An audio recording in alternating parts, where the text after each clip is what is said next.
जय हिंद दोस्तों, कैसे सभी लोग। उम्मीद करता हूँ सभी मस्त होंगे, अपने शिक्षण कार्य में व्यस्त होंगे। स्वागत है सभी का बीएड प्रवेश परीक्षा 2025 के एग्जाम में। आज हम करने वाले हैं जीके जीएस के मोस्ट और इम्पॉर्टेंट क्वेश्चन, जिसमें 25 क्वेश्चन लिए गए हैं। क्वेश्चन बहुत ही महत्वपूर्ण है। सरकारी सीट प्राप्त करने वाली वीडियो है, बहुत ही महत्वपूर्ण क्लास है। चैनल पर जो भी नए हैं चैनल को सब्सक्राइब कर लीजिए।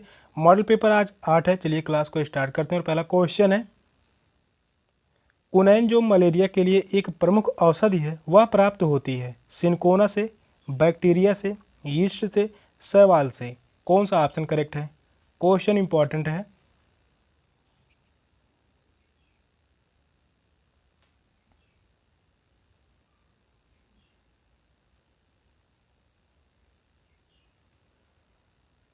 क्वेश्चन कह रहा है कुनैन जो मलेरिया के लिए एक प्रमुख औषधि है वह प्राप्त होती है सिनकोना से। फर्स्ट ऑप्शन करेक्ट है। सिनकोना से प्राप्त किया जाता है। सिनकोना एक आवृतबीजी पौधा है जिसकी छाल से कुनैन नामक औषध प्राप्त की जाती है। इस औषधि का प्रयोग मलेरिया नामक रोग के उपचार के लिए किया जाता है। फर्स्ट ऑप्शन करेक्ट है, सिनकोना के छाल से। नेक्स्ट क्वेश्चन है, एयरलाइंस गोल्ड कप का संबंध किससे है? हॉकी से, टेबल टेनिस से, फुटबॉल या स्क्वाश? कौन सा ऑप्शन करेक्ट है?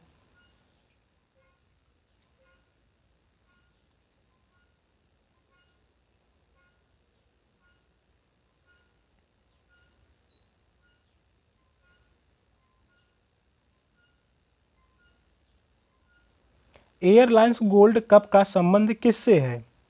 इसका संबंध है फुटबॉल से। थर्ड ऑप्शन करेक्ट है, फुटबॉल से संबंधित है। एयरलाइंस स्वर्ण कप फुटबॉल से संबंधित है। फुटबॉल से संबंधित अन्य कप जो है फीफा कप। इससे संबंधित अन्य कप जो है फीफा कप। इंपॉर्टेंट है, पूछा गया सवाल है, FIFA cup. Third option right है। नेक्स्ट क्वेश्चन है, निम्न में से किसे पंजाबी भाषा का टैगोर माना जाता है? पूरन सिंह, मोहन सिंह, अमृत प्रीतम, करतार सिंह दुग्गम। कौन सा ऑप्शन करेक्ट है?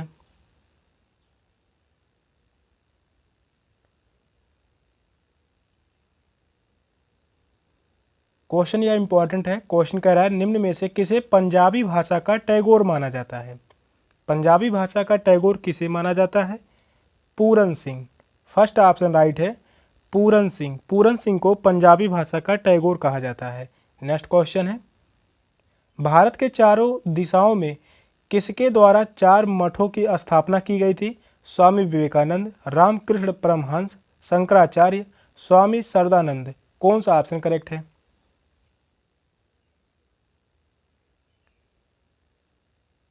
या क्वेश्चन 2015 में पूछा गया है बीएड एंट्रेंस के एग्जाम में।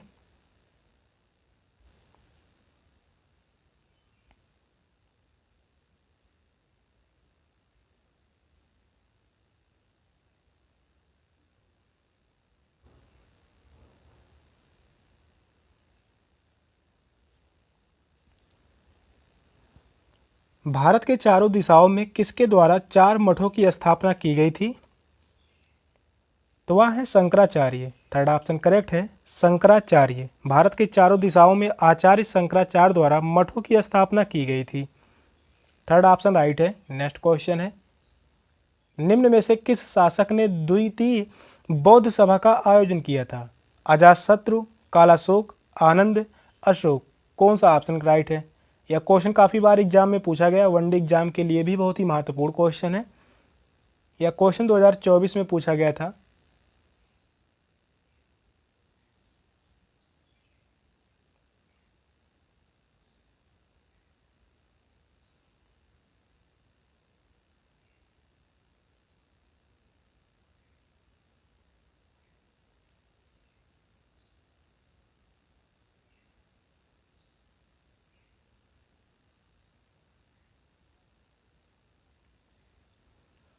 क्वेश्चन कह रहा है किस शासक ने द्वितीय बौद्ध सभा का आयोजन किया था?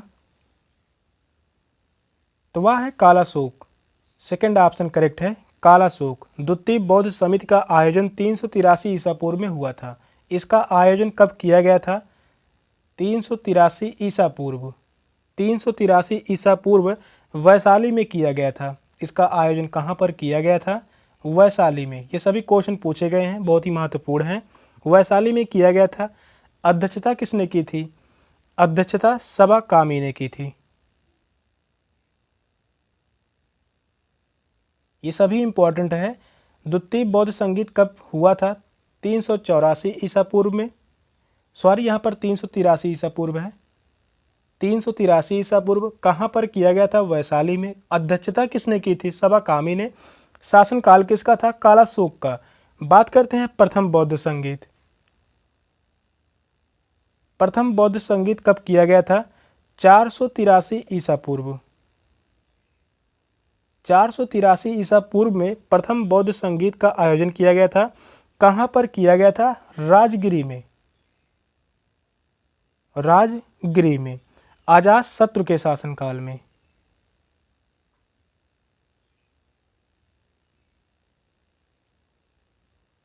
अजातशत्रु के शासनकाल में हुई थी। इसके अध्यक्ष कौन थे? यह भी इंपॉर्टेंट है। अध्यक्ष की बात करते हैं महाकश्यप।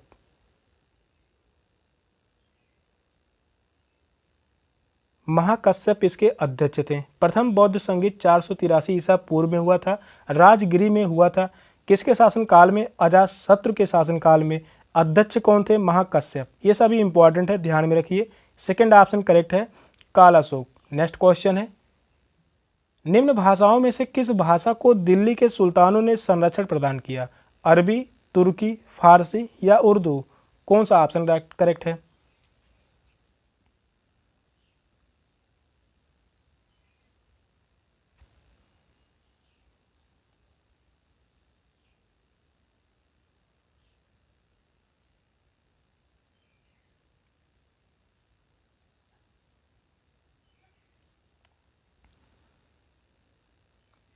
निम्न भाषाओं में से किस भाषा को दिल्ली के सुल्तानों ने संरक्षण प्रदान किया? तो वह फारसी भाषा है। थर्ड ऑप्शन राइट है। फारसी भाषा को संरक्षण प्रदान किया गया। भारत में फारसी साहित्य का विकास मुस्लिम विजेताओं के आगमन से प्रारंभ हुआ और यहाँ इसे एक नवीन रूप प्रदान किया गया। दिल्ली सल्तनत की स्थापना के पश्चात फारसी को राजभाषा का स्थान प्रदान किया गया। थर्ड ऑप्शन करेक्ट है। नेक्स्ट क्वेश्चन है, अकबर द्वारा बनवाई गई श्रेष्ठतम इमारतें पाई जाती हैं आगरा के किले में, लाहौर के किले में, इलाहाबाद के किले में, फतेहपुर सीकरी में। कौन सा ऑप्शन करेक्ट है? क्वेश्चन इंपॉर्टेंट है।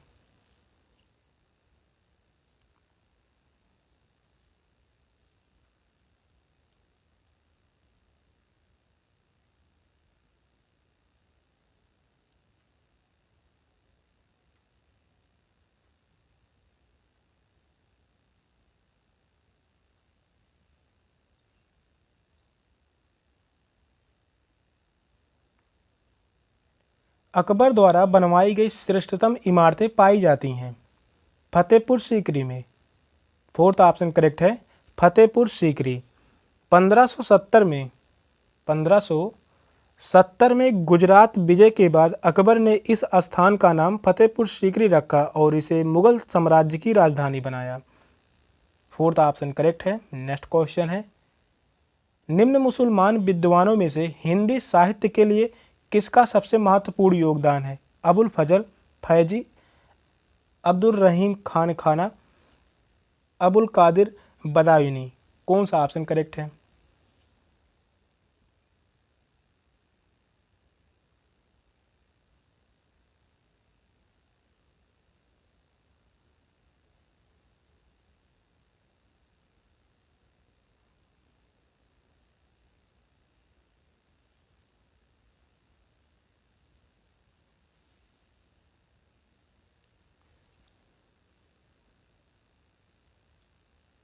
किस मुसलमान विद्वानों में से हिंदी साहित्य के लिए किसका सबसे महत्वपूर्ण योगदान है?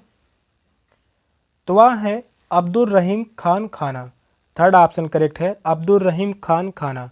बैरम खां का पुत्र अब्दुल रहीम खान खाना उच्च कोटि का विद्वान एवं कवि था और हिंदी साहित्य के क्षेत्र में अब्दुल रहीम का महत्वपूर्ण योगदान है।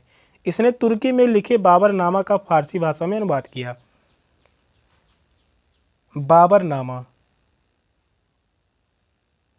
बाबरनामा का फारसी में अनुवाद किया और रहीम के गुजरात प्रदेश जीतने के बाद अकबर ने खान खाना की उपाधि से सम्मानित किया। थर्ड ऑप्शन करेक्ट है। नेक्स्ट क्वेश्चन है, भारत का सबसे ऊंचा पर्वत है कंचनजंगा, मकालू, काराकोरम, माउंट एवरेस्ट। कौन सा ऑप्शन राइट है?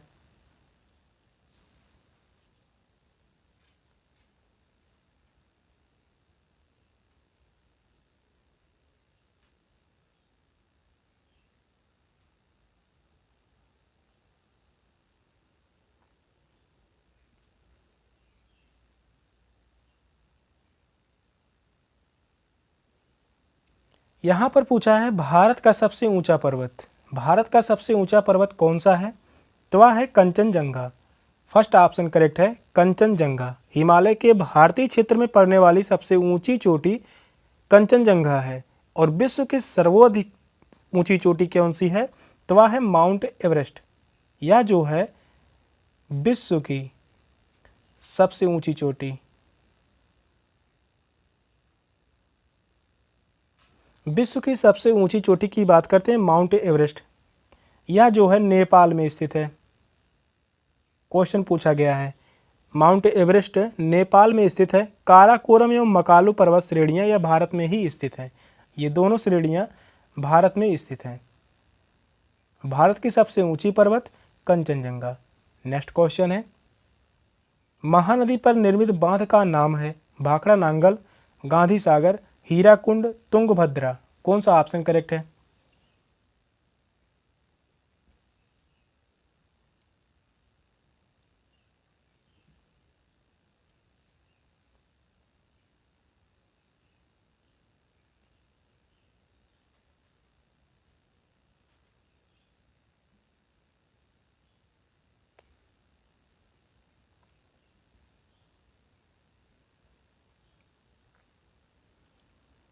महानदी पर निर्मित बांध का नाम क्या है? बहुत ही इंपॉर्टेंट क्वेश्चन है। वह है हीराकुंड बांध। थर्ड ऑप्शन करेक्ट है, हीराकुंड बांध। हीराकुंड बांध उड़ीसा राज्य में स्थित है। यह जो है उड़ीसा राज्य में स्थित है। उड़ीसा राज्य में महानदी पर संबलपुर में इस बांध को बनाया गया था। और भाखड़ा नांगल बांध की बात करते हैं, यह सतलज नदी पर स्थित है। सतलज नदी पर स्थित है। किस राज्य में है? यह है पंजाब राज्य में।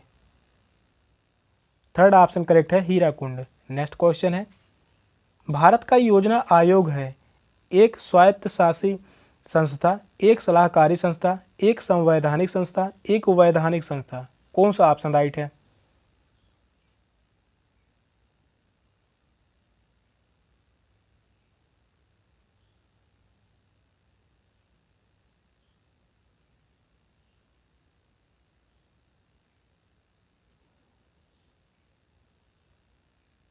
भारत का योजना आयोग है, यह कैसी संस्था है? यह एक सलाहकारी संस्था है।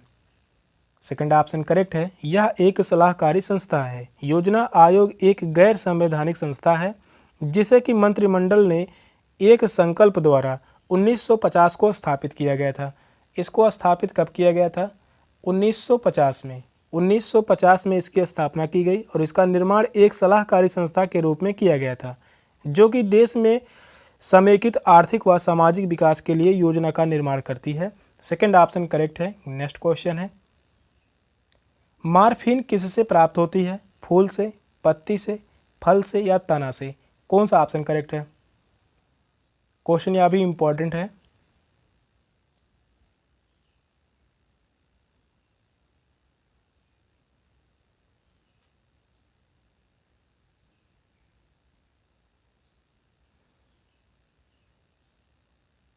मॉर्फिन यानी अफीम, अफीम किससे प्राप्त होती है? यह प्राप्त होता है फल से। थर्ड ऑप्शन करेक्ट है, फल से प्राप्त होता है। मॉर्फिन यानी अफीम एक नशीला पदार्थ है। यह जो है एक नशीला पदार्थ है जो पोस्ते के फल से विशेष प्रक्रिया द्वारा तैयार किया जाता है। थर्ड ऑप्शन करेक्ट है, फल। नेक्स्ट क्वेश्चन है, सास बहू का मंदिर स्थित है अर्थूना में, नागदा में, सोमनाथ में, आहड़ में? कौन सा ऑप्शन करेक्ट है?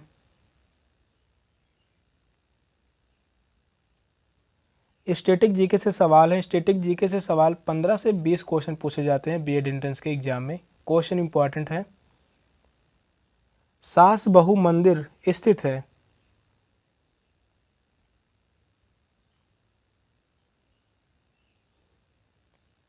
यह स्थित है नागदा में। सेकंड ऑप्शन करेक्ट है, नागदा में स्थित है। राजस्थान में सास बहू का मंदिर जयपुर जनपद के नागदा नामक स्थान पर स्थित है। नागदा कहाँ पर है? यह जो है राजस्थान में है, राजस्थान के जयपुर जिला, जयपुर जिले में स्थित है। सेकंड ऑप्शन करेक्ट है, नागदा में। नेक्स्ट क्वेश्चन है, ग्रैंड स्लैम किस खेल से जुड़ा है? पोलो, बेसबॉल, टेबल टेनिस, लाल टेनिस। कौन सा ऑप्शन करेक्ट है?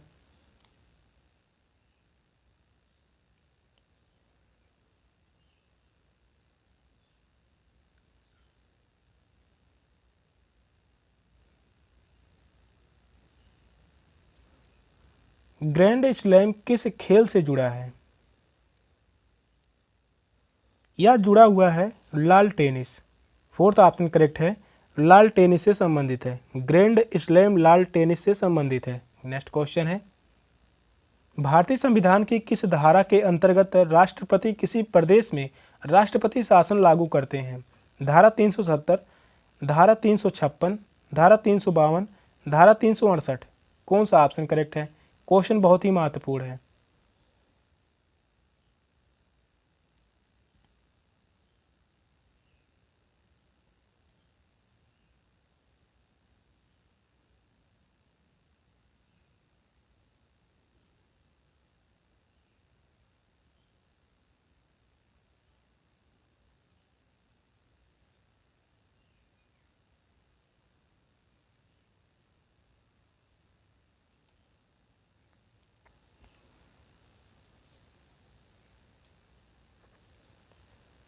भारतीय संविधान की किस धारा के अंतर्गत राष्ट्रपति किसी प्रदेश में राष्ट्रपति शासन लागू कर सकता है? तो वह है धारा 356। सेकंड ऑप्शन करेक्ट है, धारा 356। अनुच्छेद 356 के अनुसार यदि राष्ट्रपति को राज्यपाल के प्रतिवेदन पर या अन्य किसी प्रकार से समाधान हो जाए कि राज्य में संवैधानिक तंत्र विफल हो गया, तो वह संकट काल की घोषणा कर सकता है और संसद द्वारा एक बार प्रस्ताव पास करके राज्य में 6 माह के लिए राष्ट्रपति शासन लागू किया जा सकता है। सेकंड ऑप्शन करेक्ट है। नेक्स्ट क्वेश्चन है, इतिहास के पिता की पदवी सही अर्थों में निम्न में से किससे संबंधित है? हेरोडोटस, यूरिपिडीज, थ्यूसिडाइडिस, सुकरात। कौन सा ऑप्शन करेक्ट है?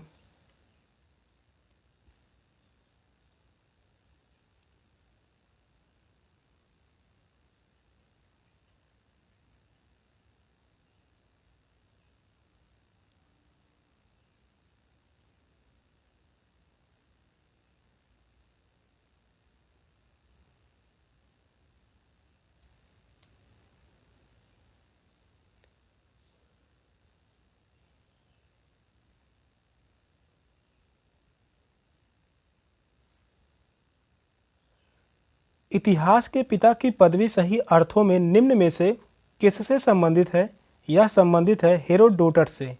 फर्स्ट ऑप्शन करेक्ट है, हेरोडोटस। यूनानी इतिहास शास्त्र का वास्तविक जन्मदाता हेरोडोटस ही था, इसलिए इसे इतिहास का पिता भी कहा जाता है। और पश्चिमी दुनिया में हिस्ट्री शब्द का प्रयोग सर्वप्रथम इसी ने किया था, जिसका अभिप्राय खोज एवं अनुसंधान था। फर्स्ट ऑप्शन राइट है। नेक्स्ट क्वेश्चन है, कार्बन डेटिंग का प्रयोग किसकी उम्र निर्धारित करने के लिए किया जाता है? वृक्षों की, पृथ्वी की, फॉसिल्स की, चट्टानों की। कौन सा ऑप्शन करेक्ट है?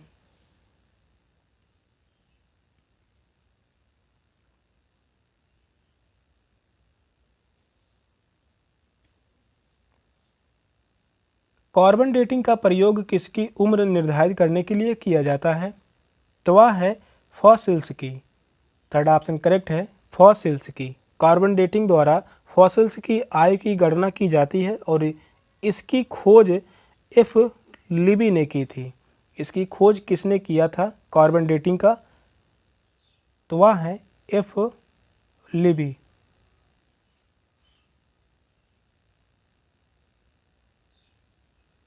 इफ लिवी ने इसकी खोज की थी और चट्टानों की आयु गणना यूरेनियम लेड विधि से की जाती है।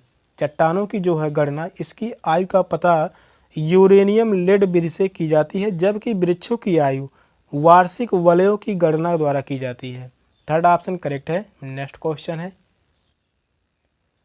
उज्जैन का प्राचीन काल में नाम क्या था? तक्षशिला, इंद्रप्रस्थ, अवंतिका, इनमें से कोई नहीं। कौन सा ऑप्शन करेक्ट है?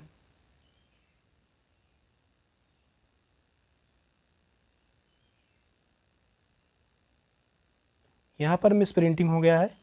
क्वेश्चन इंपॉर्टेंट है। क्वेश्चन कह रहा है उज्जैन का प्राचीन काल में नाम क्या था?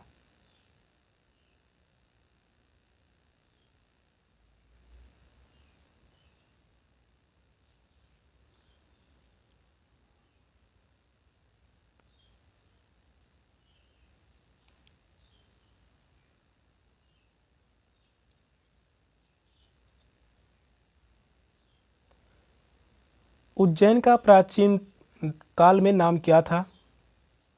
इसका नाम था अवंतिका। थर्ड ऑप्शन करेक्ट है, अवंतिका। 16 महाजनपदों में अवंत यानी अवंतिका जनपद पश्चिम में था, जिसकी राजधानी उज्जैन थी। इसकी राजधानी की बात करते हैं, उज्जैन।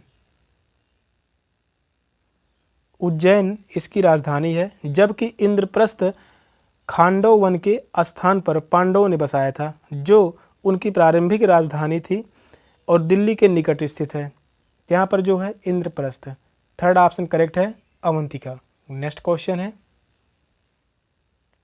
चरक संहिता नामक पुस्तक किस विषय से संबंधित है? अर्थशास्त्र, राजनीति, चिकित्सा या धर्म? कौन सा ऑप्शन राइट है? क्वेश्चन यह भी बहुत ही महत्वपूर्ण है। क्वेश्चन कह रहा है चरक संहिता नामक पुस्तक किस विषय से संबंधित है?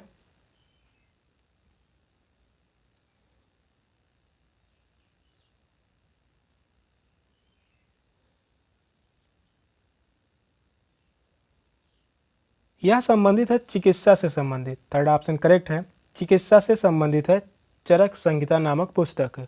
चरक संहिता आयुर्वेद की पुस्तक है, जिसकी रचना चरक द्वारा कुषाण शासक कनिष्क के काल में की गई थी। चरक संहिता किसके शासन काल में इसकी रचना की गई थी? तो वह है कनिष्क के शासनकाल में। कनिष्क के शासनकाल में किसके द्वारा इसकी रचना की गई थी? चरक के द्वारा। चरक के द्वारा इसकी रचना की गई थी और इस पुस्तक का संबंध चिकित्सा से संबंधित है। बहुत ही महत्वपूर्ण पुस्तक है, काफ़ी बार एग्जाम में पूछा गया है, चिकित्सा से संबंधित है। नेक्स्ट क्वेश्चन है, खजुराहो के मंदिरों का निर्माण किसने किया? चंदेलों ने, कलचुरी ने, पल्लवों ने, मौर्यों ने? कौन सा ऑप्शन राइट है?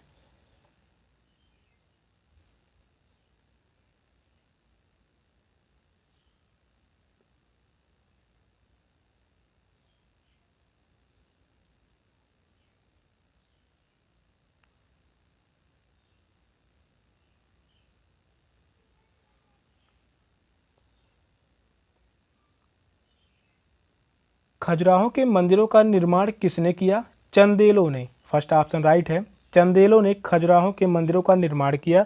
चंदेलों ने खजुराहो के अनेक भव्य मंदिरों का निर्माण किया और यहाँ हिंदू व जैन प्रतिमाएं मंदिर सुरक्षित अवस्था में प्राप्त हुए हैं। इनका निर्माण 10वीं और 11वीं सदी में किया हुआ था।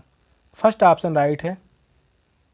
सेशन का लास्ट क्वेश्चन था। क्वेश्चन कैसे लगे कमेंट में जरूर बताइएगा। चैनल पर नए हैं, चैनल को सब्सक्राइब कर लीजिए। मिलते फिर अगली क्लास में, तब तक के लिए बाय बाय, टेक केयर, जय हिंद।